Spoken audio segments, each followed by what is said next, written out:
तो आज दूसरी यूनिट में हम आपके लेके आए हैं मॉडर्न अलजेब्रा के शेष क्वेश्चंस।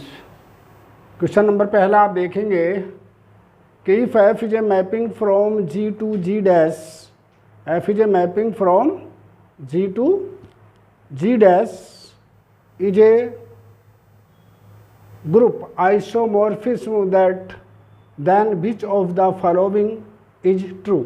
अगर एफ एक मैपिंग है जो जी से जी डैश में क्या है, कैसा आइसोमॉर्फिज्म है, तब इसकी कंडीशन क्या होती है कि अगर ए जी को बिलोंग करता है, क्या ए अगर जी को बिलोंग करता है और एफ ए किसको बिलोंग करता है, ये जी डैश को बिलोंग करता है, तब ये कंडीशन है कि ऑर्डर ऑफ ए बराबर होता है ऑर्डर ऑफ एफ ए। क्या ऑर्डर ऑफ ए बराबर होता है ऑर्डर ऑफ एफ ए। तो कौन सा आंसर सही हो जाता है फिर इसका, ये बी वाला, order of A equal to order of F A बराबर हो जाता है, ये इसका आंसर हो जाता है B, order of A equal to order of F A. तो पहला फर्स्ट क्वेश्चन का ये पहला आंसर हुआ। क्वेश्चन नंबर 2 देख लेंगे, यहाँ पर क्या है। क्वेश्चन नंबर 2 क्या है,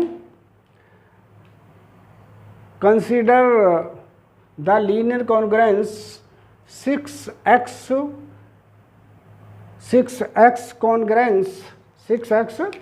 कॉन्ग्रुएंस मोडुलो 3, कॉन्ग्रुएंस के लिए 3 डंडे खींचे जाते, 6x congruence modulo 3 modulo 9, then the incongruence solution modulo 9 of this congruence are.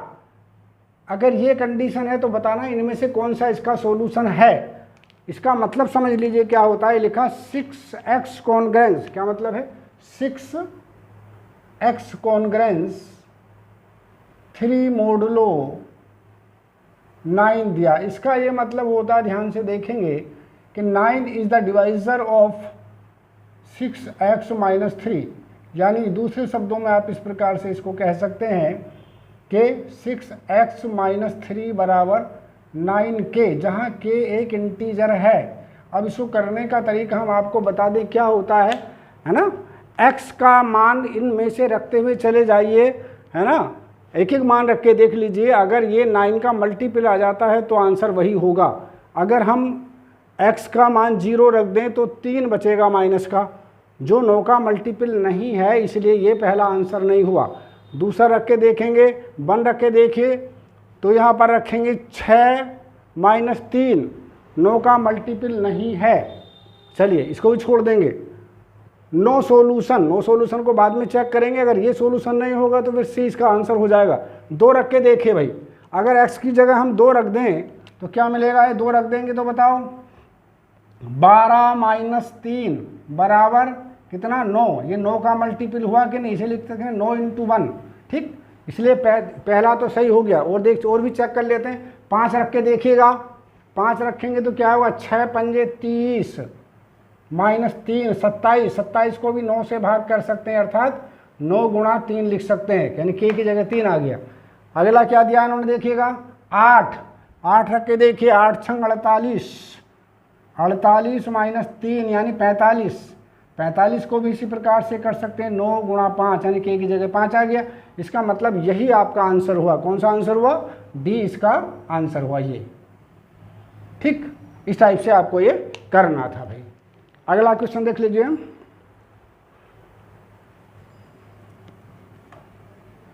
Next question की ओर आ जाइएगा।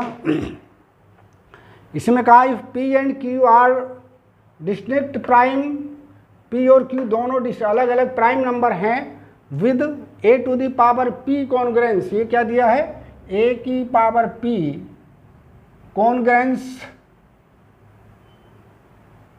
कॉन्ग्रुएंस ए की power P congruence a modulo q and a की power q congruence a modulo.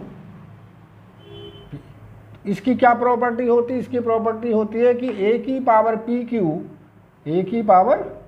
P Q congruence a modulo P Q हो जाता है। अगर ये कहीं दिया तो यही आंसर होगा, ए की power P Q P Q congruence दिया है कहीं, ए की पावर पी क्यू कॉन्ग्रेंस ए मॉडुलो पी क्यू, तो पहला ही आपका ये आंसर हो जाता है। इस प्रकार से ये आंसर आपका हुआ first answer.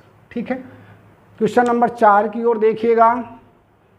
The group of the generator off a cyclic group, cyclic group का जनरेटर बताना भाई, साइक्लिक ग्रुप का जनरेटर देखेंगे। साइक्लिक ग्रुप, एक साइक्लिक ग्रुप दिया उन्होंने, ए क्या दिया है ग्रुप, ए स्क्वायर ए क्यू और ए की पावर 4 को उन्होंने ई कहा, ये एक साइक्लिक ग्रुप दिया, इसका जनरेटर बताना है भाई। ठीक है, तो जनरेटर बताने का वैसे तो बहुत सिंपल तरीका है, एग्जाम में आपको कैसे करना है। इस ग्रुप का ऑर्डर कितना है, 4 है, कितने एलिमेंट हैं, 1 2 3 और 4, ई तो इसके बराबर है, इसको एक ही माना जाएगा। ठीक है, कितने एलिमेंट है, 4 के जितने भी को प्राइम्स होंगे, 4 के जितने भी को प्राइम्स होंगे, तो 4 का एक को प्राइम 1 है। ठीक है, एक को प्राइम 3 है, तो इसके जनरेटर 2 हो गए, कौन कौन से, या तो ए और एक ए का क्यूब, दोनों इसके जनरेटर हो गए। अगर आपको कदाचित ऐसे पता ना लगे तो फिर दोबारा कैसे कर सकते हैं भाई, ए को ले लिए, ए की पावर 1 करिए, ए आ गया, ए की पावर 2 करिए, ए स्क्वायर हो गया, ए की पावर 3 करिए, ए का क्यूब हो गया, ए की पावर 4 करिए तो ई आ गया, यानी ए से सारे के सारे एलिमेंट जनरेट हो गए, तो इसलिए ए इसका एक जनरेटर हुआ। देखिए, अगर ए स्क्वायर को हम ले तो जनरेट नहीं करता है, ए स्क्वायर की पावर 1 करेंगे तो ए स्क्वायर की पावर 2 करेंगे तो ये ए का 4 और ए का 4 का मान ई। तो देखिए, इससे सारे एलिमेंट जनरेट नहीं हुए, ए का ना तो इससे ए जनरेट हुआ और ना ही इससे ए की पावर 3 जनरेट हुई, इसलिए ये जनरेटर नहीं है। तो केवल कौन से जनरेटर होंगे, ये 2 जनरेटर होंगे, कौन कौन से, जो 4 के को प्राइम्स हैं। को प्राइम्स का मतलब है 1 और 4 का महत्तम समावर्तक भी 1, 3 और 4 का महत्तम समावर्तक भी 1, ये को प्राइम कहलाते हैं। ठीक है, तो कौन कौन से जनरेटर हुए इसके, ऑर्डर ग्रुप का 4 है, तो 4 के जो भी को प्राइम होंगे वो इसके जनरेटर हो जाएंगे। तो एक तो ए की पावर 1 और एक ए की पावर 3 इसके जनरेटर हुए। तो आंसर कौन सा हुआ इस प्रकार से, ये डी इसका आंसर हो जाता है। राइट, अगला देखें question number 5। Let G be a group with identity element e, let a comma b belong to G we such that a की power 5 equal to e. A की पावर 5 इक्वल टू ई का मतलब समझ लेंगे पहले। ए की पावर 5 इक्वल टू ई का अर्थ ये हो जाता है कि ऑर्डर ऑफ ए 5 के बराबर है। ऑर्डर क्या होता, 5 के बराबर है, ऑर्डर ऑफ एज 5 है। ठीक है, अगला देखेंगे नेक्स्ट क्वेश्चन, इसमें पूछा क्या है, तब मान बताना है, ऑर्डर ऑफ बी बताना है। बी का ऑर्डर क्या, तो बी का ऑर्डर निकालने का तरीका आप लोग देख लेंगे, कैसे हम लोग करेंगे इसको, बी का ऑर्डर कैसे निकालना है। देखिए, यहाँ दिया हमें बी स्क्वायर बराबर ए बी ए इनवर्स। अब दोनों तरफ हम b की पावर अगर 4 कर दें तो ए बी ए इनवर्स, इस प्रकार से हम ले सकते हैं। तो ये रहा A B A inverse into A into B into A inverse, तो ये हो गया ए बी, इसका मान ई हो जाता है, ई इंटू बी और इंटू ए इनवर्स, यानी a into b square, b into e बराबर b हो जाता। तो ये हुआ, यानी आपने देखा कि b की पावर 4 का जो मान है वो क्या आ गया, ये आ गया। ठीक, अब इस b स्क्वायर की b की पावर 4 का मान आपने रखा है, यहाँ a रख दीजिएगा। जब a रखेंगे तो क्या आएगा भाई, b स्क्वायर का फिर से मान रख दें, क्या है b स्क्वायर का मान, ये रहा, क्या है a into B into A inverse और इंटू ए इनवर्स बाहर, तो ये आपका हो गया ए स्क्वायर बी और ए की पावर -2, इस प्रकार से ये हो जाता है। ठीक है, अब फिर से हम लोग क्या करने जा रहे हैं, इसकी पावर, इसका दोनों तरफ 4 की जगह 8 पावर कर दे रहे हैं। तो जब 8 पावर करेंगे इसकी तो क्या हो जाएगा, देखिए ध्यानपूर्वक, ये बना ए स्क्वायर बी ए की पावर -2 और ये ए स्क्वायर बी और ए की पावर -2, तो क्या मान हो जाता है इसका, ए स्क्वायर बी स्क्वायर और ए की पावर -2। ठीक है, फिर बी स्क्वायर का मान ऊपर से रख दीजिए, किसका, बी स्क्वायर का, फिर ये वाला मान रखेंगे तो क्या मिल जाएगा हमें, ए स्क्वायर यानी इसका मान है ए बी ए इनवर्स, तो ये ए का क्यूब हो जाएगा इधर, और ये बी ऐसे ही, और ये ए की पावर -3। अब बी की पावर 8 कर दीजिए। ये क्रम हमें कहाँ तक चलाना, तब तक चलाना जब तक ए की पावर 5 ना हो जाए, वहाँ तक इसको ले जाएंगे। अब दोनों पावर दोनों तरफ इसकी फिर से स्क्वायर कर दीजिए, यहाँ बी की पावर 8 कर दीजिए, और यहाँ क्या हो जाएगा, इसकी 8 करेंगे तो फिर से b का स्क्वायर हो जाएगा केवल, और इसमें एक एक पावर बढ़ जाएगी, या यही रहेगा, मान लीजिए 3b² और b की पावर -3। फिर b स्क्वायर का मान यहाँ से रख देंगे तो क्या आ जाएगा, ये हो जाएगा a की पावर 4b और a की पावर -4। ठीक है, फिर से इसका 16 हो गया था, 16, इसका क्या होगा 16 हो गया। फिर से दोनों तरफ a की पावर 16 का गुणा करें तो एक b की पावर 16 का मतलब 32 हो जाएगा यहाँ, और यहाँ क्या बन जाएगा a की पावर 4b² और a की पावर -4 b² का फिर यहाँ से ये वाला मान रखेंगे तो ये मिल जाएगा हमारे पास कितना, a की पावर 5b, और ये आपका मिला a की पावर -5। a की पावर 5 का मान e है तो a की पावर -5 का मान भी e होगा, तो ये आपका बन गया e b e इनवर्स, यानी कुल मिलाकर के b आ गया। इसे किसी की भी गुणा करें उसका मान क्या होता है, e के बराबर होता है। ठीक है, किसके बराबर होता है, e के बराबर होता है। किसका मान आया, ये आ गया b की पावर 32 बराबर b, दोनों तरफ b इनवर्स से गुणा कर दो, इधर b की पावर 32 इंटू b इनवर्स बराबर b इंटू b इनवर्स, यानी b की पावर 31 बराबर कितना e हो गया। इसका मतलब ऑर्डर ऑफ b हमारे पास कितना आया, 31। कितना, 31 इसका ऑर्डर हो जाता है इस प्रकार से।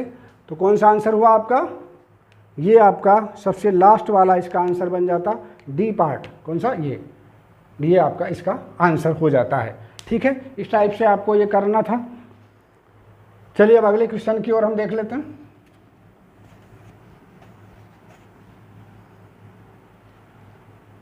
नेक्स्ट क्वेश्चन देखेंगे, it was question number 5। Now come toward the question number 6। A cyclic group having only one generator can have at most. अगर किसी साइक्लिक ग्रुप में केवल एक जनरेटर है तो निश्चित रूप से मानिए क्या कि वो उसका ऑर्डर भी बनी होगा। अगर कोई साइक्लिक ग्रुप है उसका जनरेटर वन है तो केवल उसमें एक ही एलिमेंट होगा, आइडेंटिटी एलिमेंट।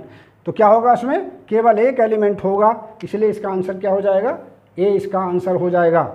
चलिए आगे देखेंगे। एवरी सब group of an abelian group is not, सब ग्रुप किसा, सब ग्रुप का, एवरी सब group of an abelian group का प्रत्येक सब ग्रुप साइक्लिक नहीं होता। क्या नहीं होता, साइक्लिक नहीं होता, है ना। अबेलियन ग्रुप का प्रत्येक सब ग्रुप क्या नहीं होता, साइक्लिक नहीं होता। ये प्रॉपर्टी है, इसलिए ये क्वेश्चन का आंसर हुआ 7वें का ए पार्ट। ठीक, आगे कहा गया if F X equal to cos mod. देखिए एफ एक्स बराबर कोस एक्स का मोड दिया गया है। ठीक है, इसी के साथ में क्या दिया आपका आगे, जी एक्स बराबर साइन एक्स का मोड दिया गया है। अगर कहीं भी मोड दिया गया हो किसी भी फंक्शन का तो वो हमेशा कैसे फंक्शन होते हैं, इवन फंक्शन होते हैं। कैसे होते हैं, इवन फंक्शन होते हैं, क्योंकि एक्स की जगह -x रख दें और वो फिर से एफ एक्स लौट आता है, इसलिए वो इवन फंक्शन कहलाता है। इसमें एक्स की जगह -x कर देंगे तो इसमें माइनस का कोई फर्क नहीं पड़ना, इस पर भी कोई फर्क नहीं पड़ना, इसलिए एफ और जी दोनों के दोनों इवन फंक्शन हैं। कैसे फंक्शन है, इवन फंक्शन है। इवन फंक्शन में x की जगह -x करने पर कोई फर्क नहीं पड़ता, ओड फंक्शन में x की जगह -x करने पर माइनस बाहर आ जाता है। तो इसलिए दोनों कैसे फंक्शन हैं, मोड वाले इवन फंक्शन है। Both f and g are even functions, इसलिए इसका आंसर क्या हुआ, इसका आंसर पहला ही हो गया भाई। कौन सा, बोथ, ये वाला आंसर इसका हुआ। ठीक है, both f and g are even functions. ठीक है, लास्ट क्वेश्चन देख लेंगे, 9th क्वेश्चन में क्या कहा गया, the list order of non abelian group is. अगर कोई नॉन अबेलियन ग्रुप है तो ध्यान रखेंगे किसी ग्रुप का ऑर्डर 1 है तो वो अबेलियन होगा, किसी ग्रुप का ऑर्डर है तो वो भी अबेलियन होगा, किसी ग्रुप का ऑर्डर 3 है तो वो भी अबेलियन होगा, किसी ग्रुप का ओड ऑर्डर है तो वो भी अबेलियन, उसमें एक एलिमेंट ऐसा होगा जो अपना खुद का इन्वर्स होगा, केवल सबसे छोटा जो ग्रुप है जिसका जो नॉन अबेलियन हो सकता है उसका ऑर्डर 6 होता है। कितना होता है? 6। सबसे छोटा ऑर्डर नॉन अबेलियन ग्रुप का 6 होता है, यानी बाकी जितने भी नॉन अबेलियन ग्रुप हैं उनका ऑर्डर 6 से बड़ा होगा। तो इसका आंसर क्या हुआ? 6 आपका आंसर हो जाता है। यानी किसी भी नॉन अबेलियन ग्रुप का ऑर्डर 6 से कम नहीं हो सकता है। नॉन अबेलियन ग्रुप का ऑर्डर 6 या 6 से बड़ा होता है। तो ये थे आपके मॉडर्न अलजेब्रा के क्वेश्चंस। आपको ध्यानपूर्वक इनको करिएगा, इंपॉर्टेंट क्वेश्चन है। इस पार्ट को हम अगले लेक्चर में डिस्कस करेंगे। Thank you.